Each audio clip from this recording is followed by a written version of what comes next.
Salve, salve, galera! Vídeo Tricolor aqui para mais um vídeo para vocês aqui. Hoje o vídeo tá muito importante, né? Peguei alguns cortes do canal Arnaldo e Tirone, todos os créditos a eles. Vou botar o link na descrição do canal deles aqui. Vão lá, se inscreve no canal dele, deixa o like no canal dele lá. Principais notícias do São Paulo, eles sempre trazem aí, né? Tem boas fontes. E essa entrevista foi com o dirigente do São Paulo de futebol, o Carlos Belmonte. Ele falou sobre a dívida do São Paulo, negócio muito importante, né? Vamos prestar atenção junto aí, vamos lá. 1. Quando a nossa dívida chegará ao patamar administrável? 2. O plano financeiro desse ano não é muito otimista? Pergunta ele. Veja só, eu sou aqui um dos... e essa é uma das minhas, confesso a vocês, uma discussão que eu tenho eterna no São Paulo. Eu acho que a nossa dívida é absolutamente administrável. Acho que a dívida do São Paulo é administrável. Hoje, nós temos uma dívida na casa de 600 milhões, 590 milhões, com um faturamento na casa de 500, 510. Então, assim, nós temos um ano de faturamento, um pouco menos, com a dívida. O que você precisa, é óbvio, é alongamento, é prazo. Essa dívida, você não tem que pagá-la totalmente, porque isso não vai acontecer nunca com nenhum clube. O que você tem que administrar e ter poderio de investimento, e diminuindo ela gradativamente, ano a ano, pouco a pouco, você vai diminuindo e vai administrando a nossa dívida. E eu sempre digo, e aí, é claro, eu faço o lado do futebol, e digo isso, se a gente tivesse mais poderio de investimento, e aí sem citar posições, mas vocês acompanham o São Paulo tão bem quanto nós. Eu talvez com 2 ou 3 peças que custassem dinheiro na temporada passada, tivesse ido um pouco mais longe do que eu fui nas competições. E isso me daria recursos. Então, assim, a gente precisa, em algum momento, fazer essa virada, que eu acho que vai acontecer. Nesse ano já melhorou, mas eu acho que para 24 ou 25, mas eu espero que 24 já aconteça. A gente tem que fazer a virada, a gente tem que começar a ter recursos para investir no futebol, para ir melhorando o time, para parar com essa história de ser competitivo, que a gente já é, mas para ser protagonista, que a gente ainda não consegue ser. A gente consegue ser competitivo, mas não protagonista. Isso não quer dizer que a gente não possa ganhar título, porque, na minha visão, e isso eu disse para os atletas na apresentação no dia 2, os atletas, a comissão técnica, todos que trabalham no São Paulo.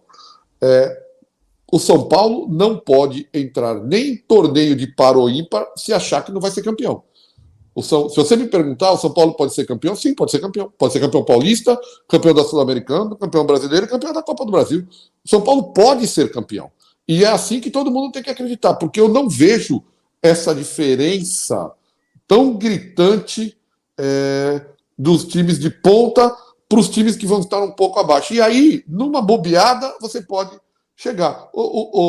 A gente foi eliminado pelo Flamengo em 2 jogos dificílimos, e o Flamengo nos eliminou da Copa do Brasil. E o Corinthians, que obviamente também estava abaixo do Flamengo, por pouco, foi para os pênaltis, poderia ter ganho o título. E a gente também poderia ter ganho esse título. A Sul-Americana chegamos na final, o Paulista chegamos na final. Então, eu acho que é isso. A gente precisa, o São Paulo é competitivo, e, ao meu ver, a dívida já é hoje absolutamente administrável, com toda a capacidade e toda a competência da nossa diretoria financeira, que faz um trabalho muito bom e na grande maioria das vezes, faz um esforço incrível para também atender o departamento de futebol. Diga, Arnaldo. Aproveitando o gancho da questão financeira / esportiva, algumas perguntas na mesma, Belmonte. A folha de pagamento do São Paulo com essa reformulação, ela caiu mais ou menos em quanto?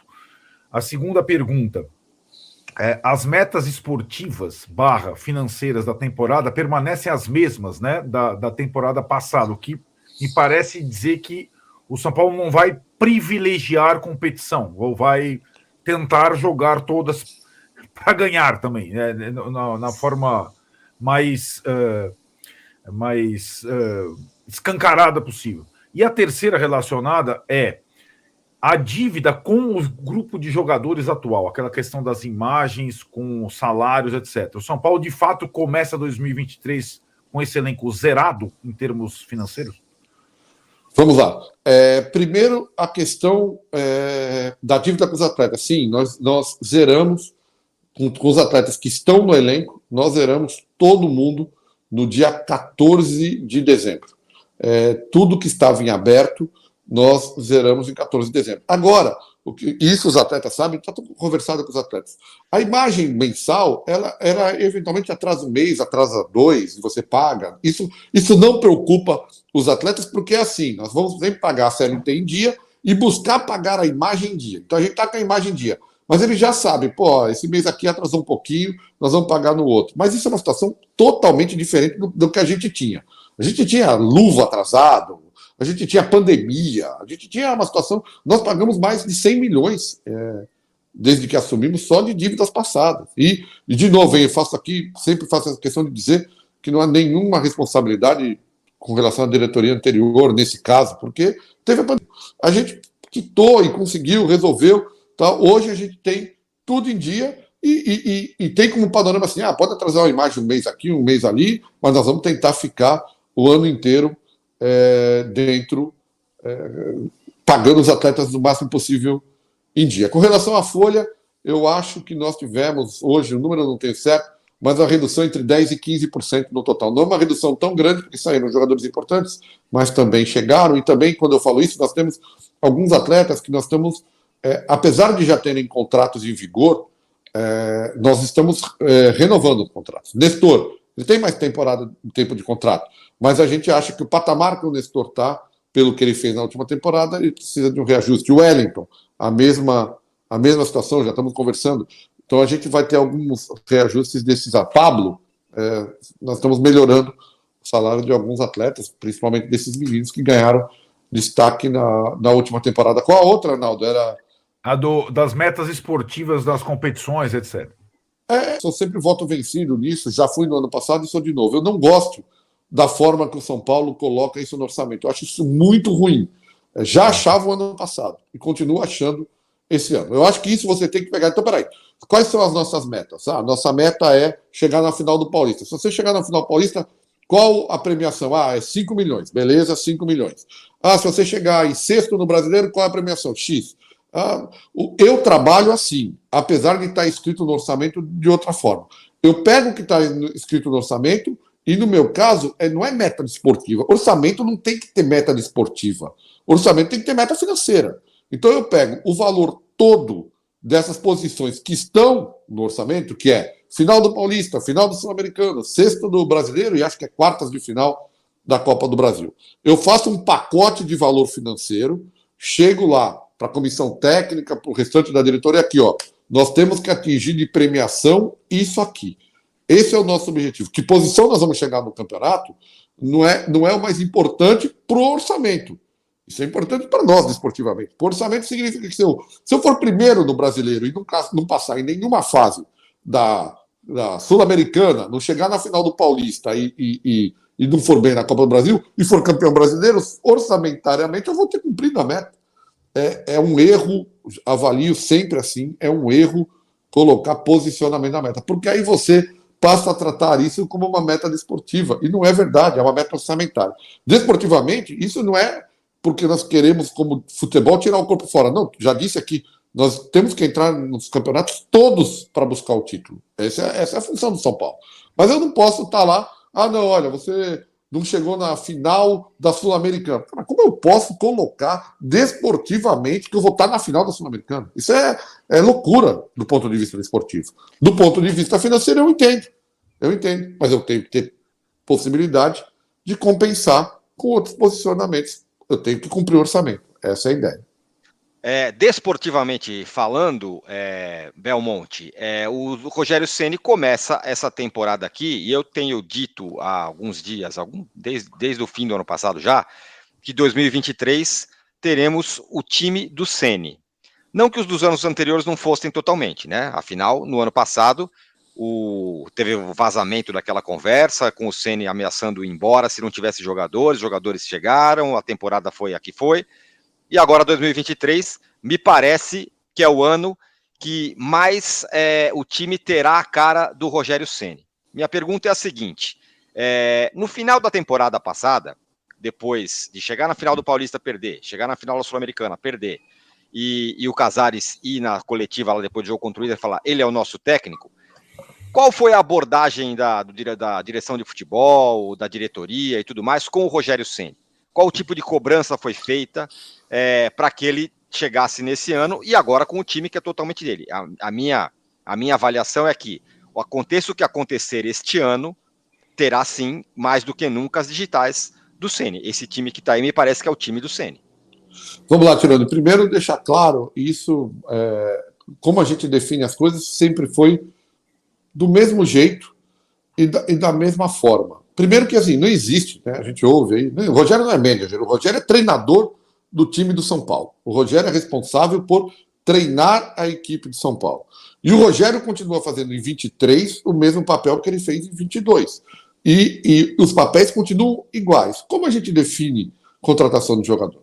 Chegam os nomes através dos scouts, aí a gente analisa, cada um viu um jogador, o presidente Júlio, eu, o Rui, o Muricy, o Rogério, os scouts, a gente faz reunião, define, apresenta os nomes. Óbvio, todos esses nomes, o peso, como eu já disse várias vezes, sempre o peso do Muricy é maior, o peso do Rogério, que é o técnico, não é porque é o Rogério, precisa isso sempre ficar claro. Como era com o Crespo, ok? Como era o Crespo. Eu tentei contratar o Alan Franco diversas vezes antes, porque era um pedido do Crespo. O Crespo tinha me pedido o Alan Franco. O Gabriel veio a pedido do Crespo. Ou seja, é claro que a gente atende às demandas do técnico. É claro que o Rogério sempre pedia jogadores pelo lado com velocidade. Agora, a montagem do elenco ela continua sendo feita da mesma forma. Todo mundo é ouvido, nós conversamos, fazemos reuniões, decidimos por onde vamos e seguimos os caminhos. Eu digo sempre, disse isso ao Rogério. O Rogério tem, obviamente, gosta muito do David. E eu sempre digo, Rogério, vamos fazer o esforço possível para contratar o David, mas nunca saindo do que é a realidade, ao nosso ver, do valor do David. Então é isso, galera. Foi boas perguntas. O Arnaldo e o Tirone mandaram muito bem nas perguntas, eu acho, né? É assim, meu irmão. É pergunta na hora, é na lata. É na lata. Quando tem uma oportunidade dessa entrevista a esses caras, tem que perguntar na lata mesmo. E o Belmonte respondeu todas as perguntas, não fugiu de nenhuma, falando sobre as dívidas, falando sobre reforço, é isso, né? Então, eu acho que se o São Paulo continuar nesse caminho de pagar dívida, né? Saiu até uma notícia que o São Paulo diminuiu 100 milhões na sua dívida, né? Pô, o São Paulo diminuindo mais 100 assim, porque o São Paulo, a torcida lota estádio já tem recurso. O São Paulo tem a terceira maior torcida do Brasil. Pô, a gente tem 20 milhões de torcedores, gente. Então dá pra pagar essa dívida, tem como pagar. O São Paulo vira e mexe, vende de cara por 10 milhões de euros, 12 milhões de euros. Então dá pra pagar essa dívida e montar. E quando ele diminuir ela, for diminuindo pouco a pouco ali, começar assim que for o Flamengo. Começar a montar time fortes, né? Então é isso, inscreve no canal, deixa o like. Esse vídeo foi muito importante, por isso que eu vim postar ele aqui pra vocês aqui sobre a saúde financeira do São Paulo, que esse tá impactando, né, o desempenho do clube, né, porque o São Paulo não consegue ter jogadores como o Flamengo tem, como o Palmeiras tem, mas o São Paulo consegue organizar um time bom para competir. O São Paulo é um time que tem que competir hoje, né? É isso. Se inscreve no canal, deixa o like, comenta opinião de vocês aí e deixa o like, galera, para recomendar para mais São Paulino aí, para aumentar nossa família aí do Vito Tricolor. É nóis, valeu, vamos!